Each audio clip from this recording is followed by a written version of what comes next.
Guys, itutry na natin siya ngayon kasi ayan na. So, kailangan lang talaga natin i-remove itong nakabalot na plastic sa kanya kasi kailangan natin i-remove para dumikit yan sa balat natin. So, syempre, wag nyo itapon after nyo gumamit. Tapos, after nyo gamitin siya, after nyo ilagay sa katawan mo, kailangan yung plastic na yun, wag mo talagang tanggalin. O, wag mong itapon. Tanggalin daw. So, okay, didikit natin siya dyan. Then, syempre, I think full charge siya kasi nabubuksan ko naman. So, kung nag-open po kayo guys, ito lang yan.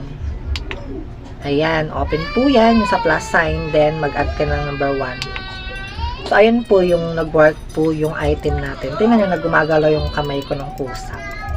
So, napakaganda nito guys, kasi yung mga sakit-sakit ng katawan mo is talagang parang inaano-ano sa loob niya.